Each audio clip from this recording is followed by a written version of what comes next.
Hi there German second out of seat allotment के बाद जोसा में आखिर बात करते हैं कि अभी भी किन किन स्टूडेंट की सीट कैंसिल हो सकती है।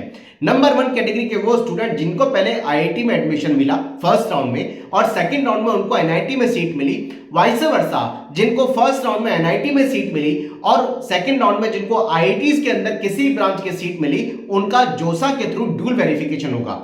ड्यूल वेरिफिकेशन में कोई भी क्वेरी अगर आती है, चाहे उनका पहले डॉक्यूमेंट वेरीफाई हो गया हो, लेकिन ड्यूल वेरिफिकेशन यानी दूसरी सीट में आईआईटी से एनआईटी और एनआईटी से आईआईटी में जब दूसरी बार वेरिफिकेशन जोसा कर रही है और अगर कोई भी क्वेरी आती है तो उनको स्पेसिफिक 3 जुलाई तक रेस्पॉन्स देना होगा, नहीं तो उनकी सीट कैंसिल हो जाएगी।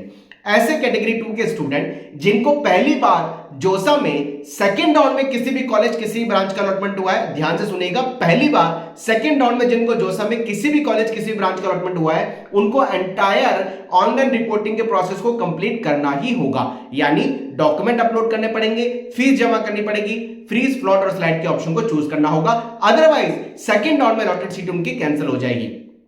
तीसरी कैटेगरी के ऐसे स्टूडेंट जिनको पहले ओपन से सीट मिली लेकिन सेकंड राउंड ऑफ अलॉटमेंट में कैटेगरी से अलॉटमेंट हुआ है, तो उनको कैटेगरी डॉक्यूमेंट देना होगा। भले उन्होंने फर्स्ट राउंड में दे दिया है, लेकिन कैटेगरी डॉक्यूमेंट में कोई भी अगर क्वेरी आ रही है तो उनको रेस्पॉन्स देना ही होगा।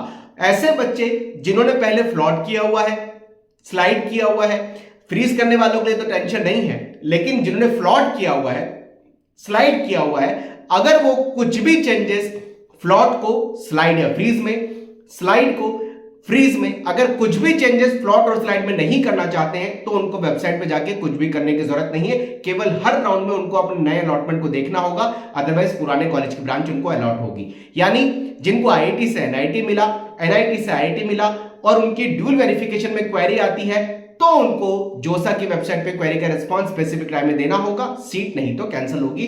या फिर जिनको पहली बार अलॉटमेंट हुआ है उनको एंटायर काउंसलिंग के प्रोसेस को कंप्लीट करना होगा, अदरवाइज सीट कंप्लीट होगी। फिर भी एक ओपन सजेशन सारे बच्चों को देंगे, अगर आपने पहले फ्लॉट किया हुआ है, अगर आपने पहले स्लाइड किया हुआ है, एक बार अपने कॉलेज के प्रेफरेंस को प्रॉपर चेक कर लें। क्या आप अपने विलिंगनेस को चेंज करना चाहते हैं? अगर चेंज करना चाहते हैं तो 1 जुलाई तक आपके पास केवल टाइम दिया हुआ है। तो कमेंट बॉक्स में लिखिए आप किस कैटेगरी में आते हैं। क्या आपको केवल आगे काउंसलिंग के प्रोसेस को केवल देखना है क्योंकि एक बार आपने बहुत सोच समझ के फ्लॉट या स्लाइड के ऑप्शन को चूज कर रखा है, या आप अपने विलिंगनेस को चेंज करना चाहते हैं, या आपको ड्यूल रिपोर्टिंग करने का ऑप्शन मिला है। ड्यूल रिपोर्टिंग का मतलब जोसा आपके काउंसलिंग को डॉक्यूमेंट को चेक करेगी, आपको ना तो कोई वेबसाइट पे दोबारा से कोई डॉक्यूमेंट अपलोड करने हैं, ना आपको कोई फीस का डिपोजिशन करना है। इन सब चीजों का ध्यान रखिए, अदरवाइज सीट कैंसिल होने के चांसेस दिख रहे हैं। Wish you all the best. जय Hanuman, bye, thank you very much.